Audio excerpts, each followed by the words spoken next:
हर हर महादेव दोस्तों सावन का महीना शुरू हो चुका है और शिव भक्तों की मनोकामना पूरी करने वाला ये महीना इस बार पूरे 2 महीने चलेगा और इस बार का सावन शिवरात्रि 15 जुलाई को पड़ रही है। दोस्तों सावन का महीना बहुत ही पवित्र महीना माना जाता है। इस महीने भोलेनाथ को जो भी खुश कर देता है, भोलेनाथ महादेव उसकी हर मनोकामना पूरी कर देते हैं। वहीं दोस्तों आज की इस वीडियो में हम जानेंगे सावन का महीना कब है, इसमें कितने सोमवार पड़ेंगे, सावन की समाप्ति कब होगी और रक्षाबंधन कब है, सावन में व्रत का पालन कैसे करें, व्रत में कौन सी चीजें नहीं खानी चाहिए, जान ले सब कुछ आज के इस वीडियो में। सावन का हर एक दिन बहुत ही शुभ माना जाता है, हर दिन पवित्र होता है, हर दिन भगवान शिव की पूजा की जाती है। लेकिन सोमवार के व्रत की बात ही कुछ और होती है। सावन के बारे में हर बात बताने से पहले आपसे रिक्वेस्ट करते हैं कि वीडियो को लाइक जरूर करिएगा, दोस्तों को शेयर कर दीजिएगा और अगर आपने अभी तक हमारे चैनल को सब्सक्राइब नहीं किया है तो चैनल को सब्सक्राइब करके बेल आइकन जरूर दबाइएगा। ऐसे में इस बार सावन पूरे 2 महीने तक रहने वाला है, यानी कि 58 दिन, ना कम ना ज्यादा। भगवान भोलेनाथ आपके घर में स्थायी रूप से वास करने वाले हैं, तो ऐसे में दिल खोलकर भगवान शिव की उपासना और भक्ति में लग जाइए। चलिए पहले जानते हैं सावन के इस पवित्र महीने में कितने सोमवार पड़ेंगे और आपको कितने व्रत रखने हैं। दोस्तों सावन का महीना इस साल 4 जुलाई दिन मंगलवार से शुरू हो गया है। इस समय बहुत ही शुभ योग बन रहे हैं। ये दिन साक्षात मंगलकारी है। इस दिन आप भगवान शिव की पूजा अवश्य करें। 4 जुलाई से शुरू हुए सावन के महीने में इस बार शिव जी की अधिक कृपा बरसेगी, क्योंकि इस साल कुल 8 सावन सोमवार के व्रत है। 4 सावन सोमवार व्रत और 4 सावन अधिक मास व्रत। इस बार मलमास और पुरुषोत्तम मास होने की वजह से 4 नहीं बल्कि 8 सोमवार के व्रत किए जाएंगे। दोस्तों ये शुभ संयोग 19 सालों के बाद बना है। इस सावन में आप व्रत जरूर रखें, इससे भगवान भोलेनाथ आपकी सभी मनोकामनाएं अवश्य पूर्ण करेंगे।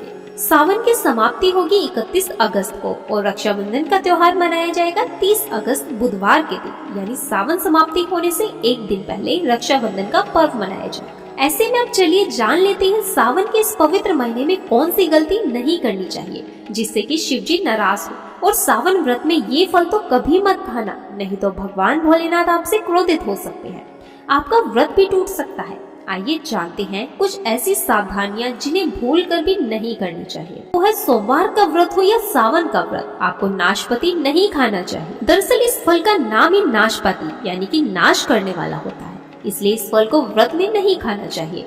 व्रत आदि को छोड़कर किसी और दिन आप इसे खा सकते हैं, लेकिन जिस दिन आपका व्रत हो उस दिन नाशपाती का सेवन बिल्कुल भी नहीं करना चाहिए। सावन का महीना बड़ा ही पवित्र महीना माना गया है, इसलिए ये 5 चीजें भगवान शंकर के पास कभी ना रखें। चलिए जानते हैं उनके बारे में। नंबर 1 है, जहाँ शिवलिंग रखा हो या महादेव की कोई भी प्रतिमा हो वहाँ पर भूलकर भी जूते चप्पल लेकर जाना नहीं चाहिए।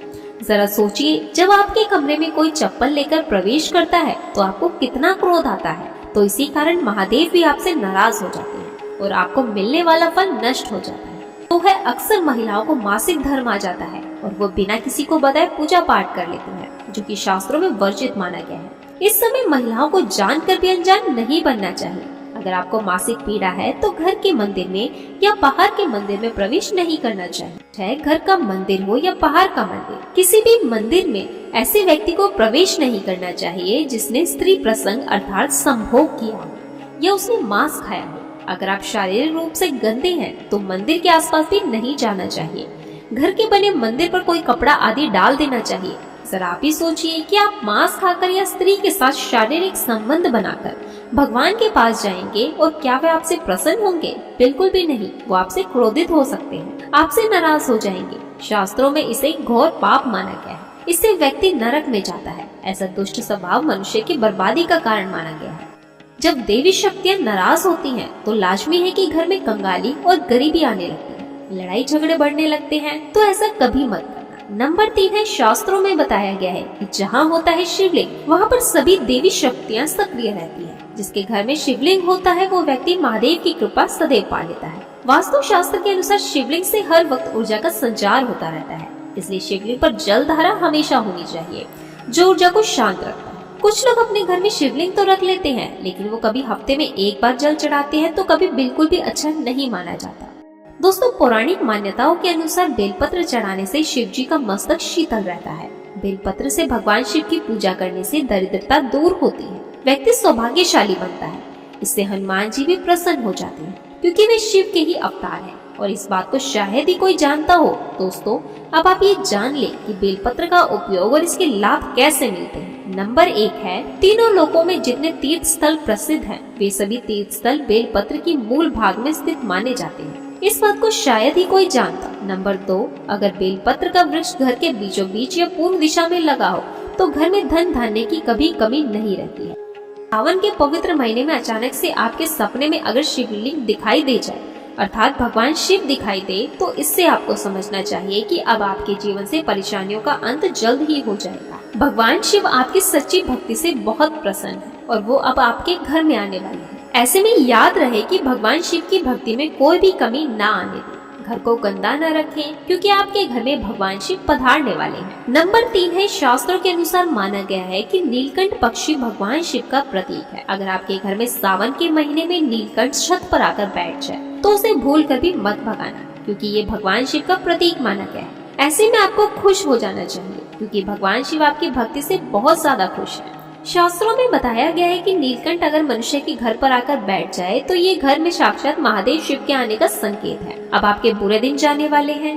कहते हैं भगवान श्री राम ने इस पक्षी के दर्शन करने के बाद ही रावण पर विजय प्राप्त की थी। दोस्तों सावन के इस पवित्र महीने में जिस व्यक्ति को ये 5 संकेत मिल जाए तो इससे ये पता चलता है कि महादेव आपकी भक्ति से बहुत प्रसन्न है और आपको धनी होने से कोई नहीं रोक सकता। चलिए जानते हैं। नंबर 1 है, बैल का दरवाजे पर आना। दोस्तों नंदी भगवान भोलेनाथ के वाहन है। नंदी को भगवान शिव का द्वारपाल भी कहा गया है। नंदी महाराज को बुद्धि और ज्ञान का प्रतीक माना गया है। शिव के मंदिर के बाहर हमेशा नंदी महाराज विराजित रहते हैं। इसलिए अगर सावन के इस पवित्र महीने में अचानक से नंदी महाराज आपके दरवाजे पर आ जाए और घर की चौखट को सींग मारने लगे, तब आपको समझ लेना चाहिए कि भगवान शिव आपके घर में आने वाले हैं। ये उनके आने का एक संकेत है। भगवान शिव आपकी भक्ति से बहुत प्रसन्न है और आपके घर में खुशियाँ आने वाली है। सावन के पवित्र महीने में घर में काला सांप निकल आए तो इसे बहुत ही शुभ कारक माना गया है। इसे बिल्कुल भी न मारे। ये भगवान शिव के आने का संकेत है। जिन भी भक्ति से महादेव प्रसन्न है उन्हें महादेव किसी खास अवसर पर अपने दर्शन देते हैं। सावन का महीना बहुत ही पवित्र महीना माना गया है।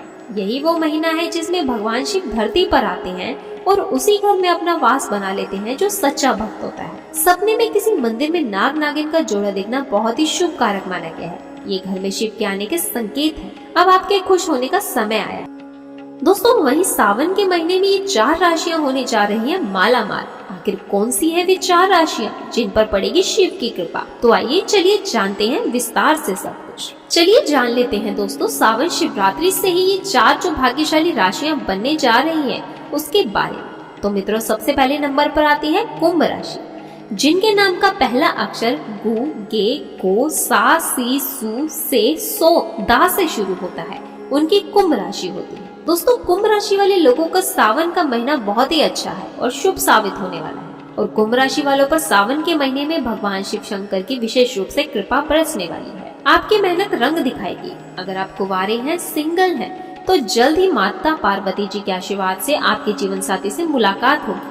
जो विद्यार्थी है, स्टूडेंट है, जिनकी कुंभ राशि है, उनका पढ़ाई में मन लगेगा और साथ ही अगर आप सरकारी नौकरी या अच्छी नौकरी की तलाश कर रहे हैं तो आपकी ये तलाश भी पूर्ण होगी। करियर में ग्रोथ होगी। कुंभ राशि अभी शनि के 7.5 चल रही है। ऐसे में मित्रों सावन के महीने में शिवरात्रि के बाद आपको 7.5 का असर कुछ कम होगा और आपको